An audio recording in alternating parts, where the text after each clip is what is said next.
Hello everyone, welcome to International Shipping Explained and International Shipping Method video. In this video, I will be explaining you the most common international shipping method that you can be using for shipping to Amazon FBA. In here, we will be talking about international shipping, sea shipping, truck shipping, and train shipping. So the air shipment, I can be explaining you air DDP, airport to airport, and air express. Sea shipment is mainly full container, less than full container, and CDDP. Truck shipment we use mainly in the full truck and drayage and LTL, less than full truck. And more importantly, we use this format with the cross-border international shipments. So train is one of the most popular now international shipping between the China and Europe. And we also offer full container shipment by train and train DDP.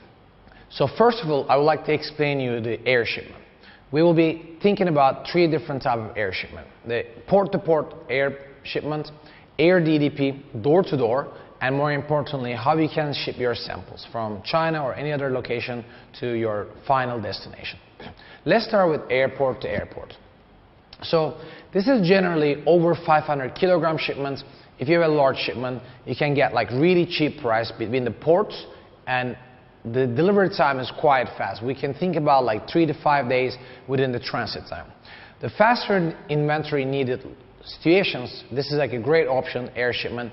Obviously, it is up to 3 to 4 times more expensive than the sea shipment as a kilogram. You will be able to track the shipment 7 days, 24 hours. You can choose like fast and secure, reliable shipments on this.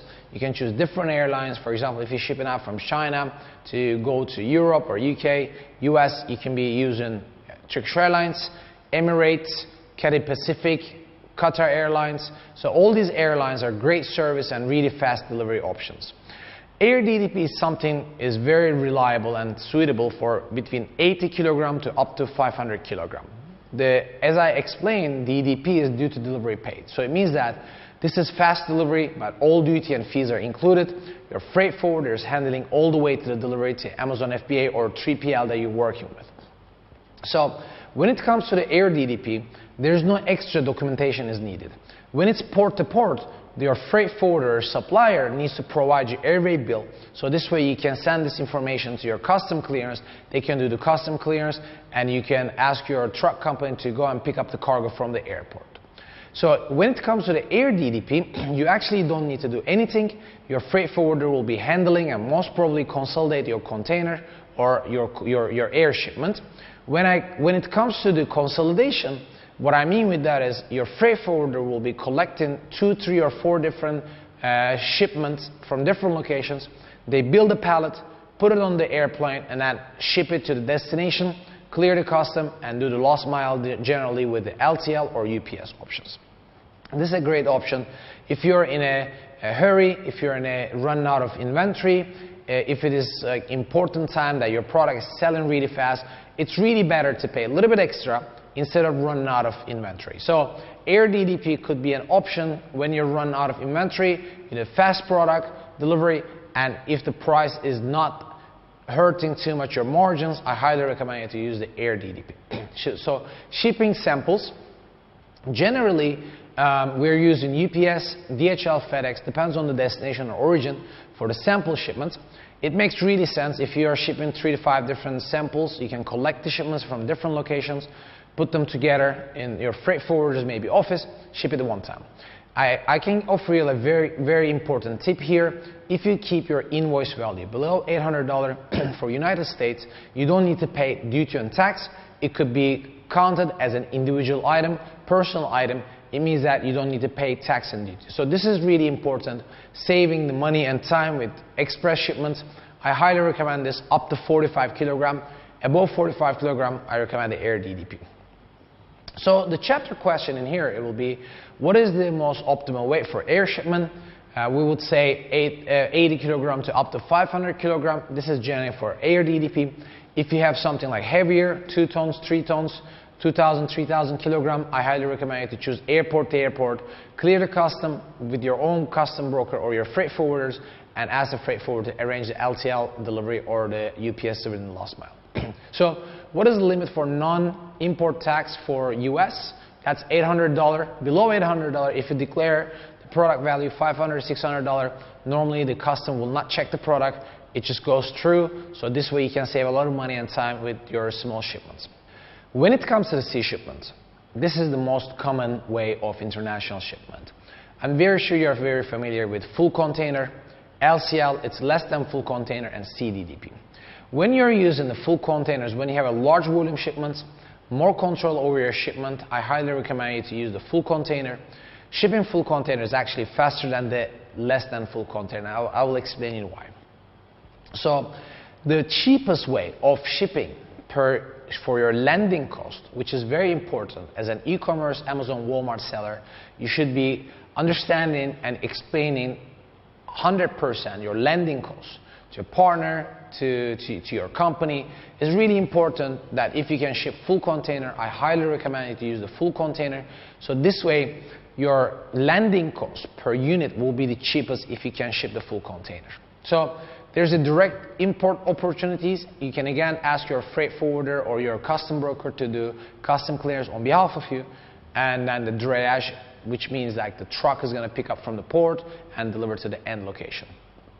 So the risk with the full container is there could be some additional charges might occur, such as if the shipment cannot be picked up before the lost free day, there could be like demurrage charges, and it could be up to $150 to $300 per day. Or there could be a storage or pre-pull charges. So all these charges are optional. It doesn't apply always, but definitely when you're negotiating with your freight forwarder, ask them if there could be additional charges. LCL, which is less than full container. When you don't have enough shipment, enough cargo to fill up the full container, it means that your freight forwarder needs to consolidate your shipment into a full container with other cargoes. So the disadvantage of this part is that whenever the cargo ship is emptying the containers from the vessel, they will finalize this process as the last one as the LCL containers. The reason is the LCL containers needs to be empty in the port in a third-party warehouse and then distributed to the right locations with the carrier's choices. So that's why whenever you're choosing the LCL, make sure that the handling time and handling process is going to take at least 10 to 2 weeks, 10 days to 2 weeks more than the full container actually. So there could be extra charges, destination fees will be higher, the unexpected delays can happen with the LCL, so you need to choose very wisely whenever there's an LCL shipment. CDDP. CDDP is great for the beginners or even the advanced sellers. The reason is you don't need to worry about any handling information. You don't need to handle anything as a process for the import or export from the destination to origin. Your freight forwarder will be handling. One of the most important thing here is like whenever you're asking the freight prices, mainly your freight forwarder will provide you either kilogram or CBM price. So you always need to ask your freight forwarder whether the quotation you receive is the full price already, any extra charges may apply or not. You need to understand that many freight forwarders actually consolidate the product into one full container. And if you don't have the container number, bill of lading number, you won't be able to track where is your shipment. I highly recommend whenever you're choosing the freight forwarder, you should be always asking what is the container number, what is the shipping line, what is the delivery time and sailing time. The reason why you should be asking these questions is otherwise you won't be able to track your shipments online, you cannot manage your listings, you cannot maybe optimize your PPC, your coupons. That's why it's really important to understand where is your shipment and understand whether the tax and duty is included or not. So basically, if you're an advanced seller, you're a big seller, I highly recommend you to use the full container. If you're starting, very new, beginning of the road, I highly recommend you to use the CDDP. Whenever you're choosing your freight forwarder, you should be very careful and ask them the right questions. So what will be the top questions to ask your freight forwarders? What is the name of the shipping line? There are many shipping lines in the world, such as the airplane that you're taking, different airlines, and the sea shipments, there are different types of shipping lines, such as COSCO, EMC, WHL, Matson. So all these vessels are having a different type of pricing, different type of schedule, and different type of routing. So that's why it's really important to ask your freight forwarder what is the shipping line they use, which port the shipment will be departed, which port it will be arriving. As you know, 2021, 2020, 2022, we had a lot of delays, a lot of port congestions, especially in Los Angeles, especially in New York, in the China side, Shanghai, Ningbo, Shenzhen. They mainly shut down and shut off after the COVID cases. So that's why it's really important for you to understand and asking where your shipment is departing from, where is it going, what is the route. The reason why I say the route is important, if you ship from China to Los Angeles, there are many carriers, many shipping lines that stop over in Korea, Busan. And this port is also heavily congested, heavily backed up, and there can be up to 3 weeks delay. So if you don't want this to happen, your international shipment, you definitely need to ask these questions to your freight forwarder. What is the transit time? As I mentioned, the transit time is really important, and it's directly, you can actually even search that on the Google, which shipping line is the sailing time is how many days. So generally, the traditional freight forwarders, let's say from China, they will be telling you, yes, the shipping time is 30 to 35 days. But if you don't ask which shipping line, what is the route, they might be only offering you the sailing time, which is port to port, but only according to the shipping line's schedule, which could be very different in real time, so real life. So definitely you need to ask the route, the port choices and shipping line, as well as the transit time. And you need to notify your supplier or the freight forwarder to make sure that all the charges are included. And the booking information is really important. Some of the shipping lines releasing the containers are very late, so you need to ask your freight forwarder how long it's going to take to get the booking information, the booking confirmation, and the most important thing is that you should be providing the correct packing list details to your freight forwarder, and make sure that the freight forwarder is charging you according to the correct packing list. So after all these things that you ask your freight forwarder or supplier, you probably will have like hassle-free and easy shipping. The train shipment is becoming popular, especially after the international container prices increase a lot. Last couple of years, the UK, Europe, and Germany, one of the most important way of transportation, especially from China right now, is the train shipment. There are some disadvantages and advantages for the international train shipments. If your shipment is very heavy, you're looking for a reliable shipping way of international shipment, I highly recommend the train shipment for Europe. But there's one thing you should be careful about it. There could be sometimes congestions on the railway.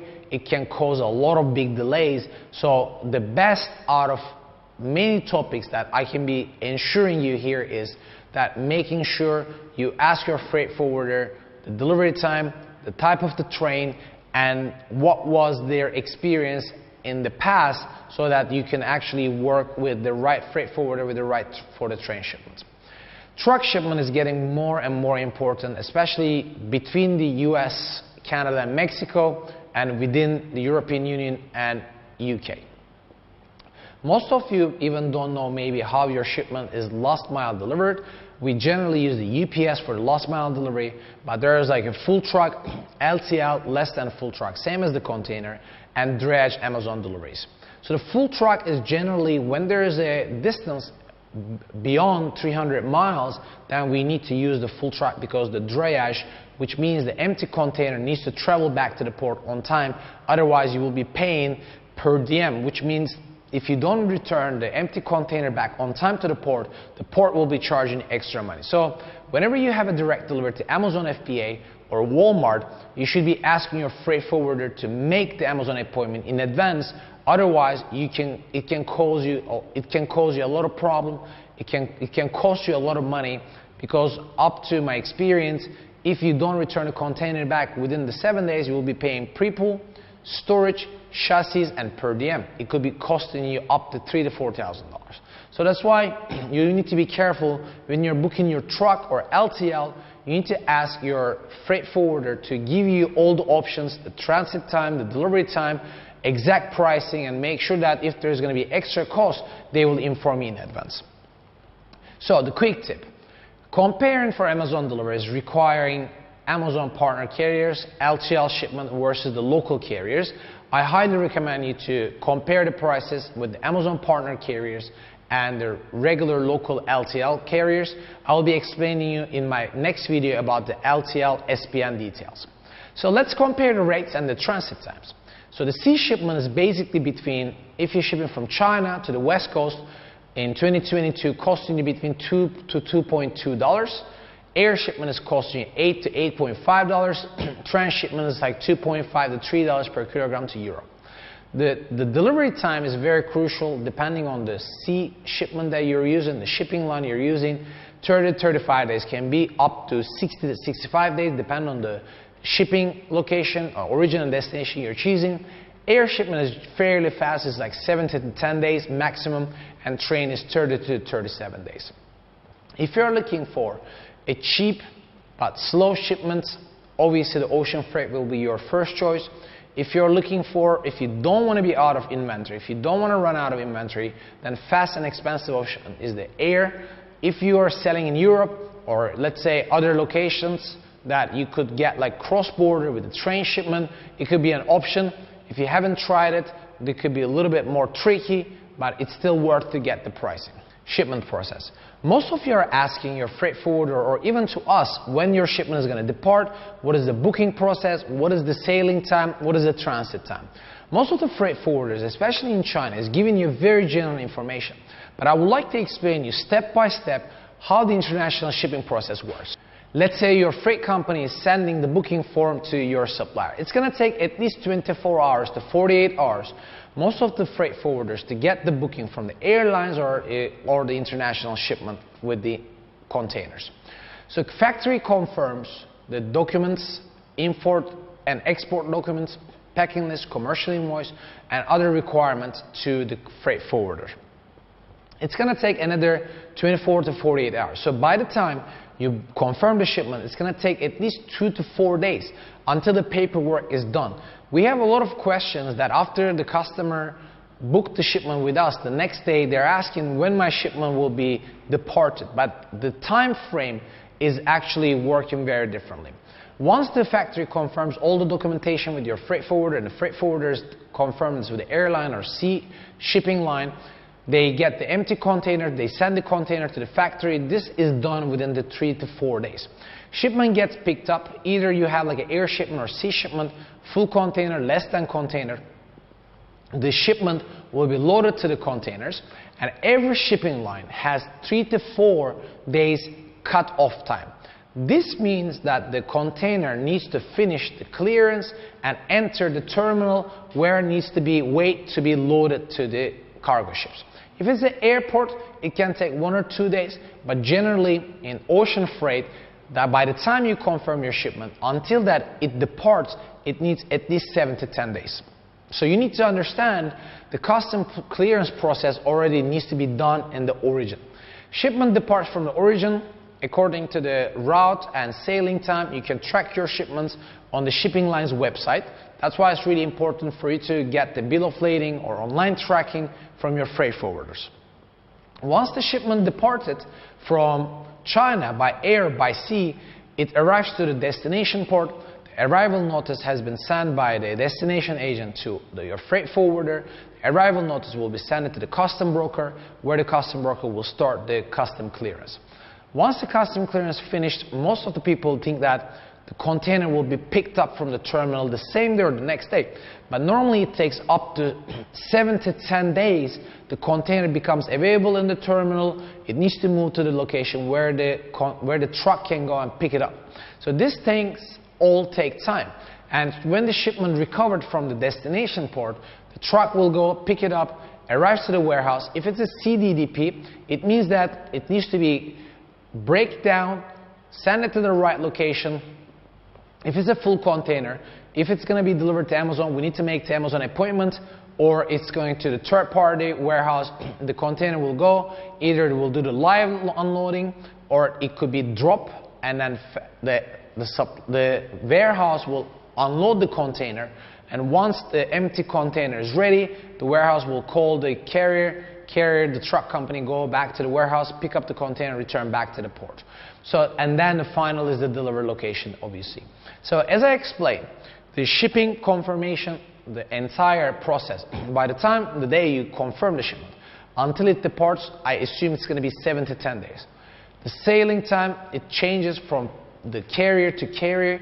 Once the shipment arrives to the port, you need to calculate another 10 to 12 days. So if your freight forwarder is saying that it's 32 days between New York and Shanghai, then after 32 sailing time, you need to add another 10 days for the China operation, US operation. So you're actually looking for the 50 days if there is no congestions or delays. So that's why it's really important for you to understand the general international shipping process and asking the right questions to the right people in your freight forwarder. If we need to summarize, international shipping process is actually easy if you know what you're doing or if you know which freight company you are working with. You should choose what is the priority. Is it the time? Is it the transit time? Is it the carrier? Is it the price? So you need to make sure that you're calculating your inventory level and choosing the right shipping term according to your budget and according to your inventory needs. It's very important to work with the freight forwarder who has the NVOCC license, especially if you're shipping to United States. If there's any problem, if your freight forwarder has no NVOCC license, it can cause a lot of damage to your business. You may even lose the product. The transparency with the price of freight forwarder is the important fact to manage your inventory. It's 2022. We are living in a very digital world, so you should be able to track your shipments online, and you should be always requiring your freight forwarder to provide you the bill of lading and the container number. So this way, even if they don't have a platform, you can go and track the shipment with the carrier's website. Always make sure you ask the right questions to your freight forwarder and making sure all the communication has been done properly as a written. You have the bill of lading, you have the invoicing, and you always need to request your freight forwarder to send you the custom clearance documents. So this way you make sure your freight forwarder complies the correct HS code to the custom. Thank you for your time and see you in the next video.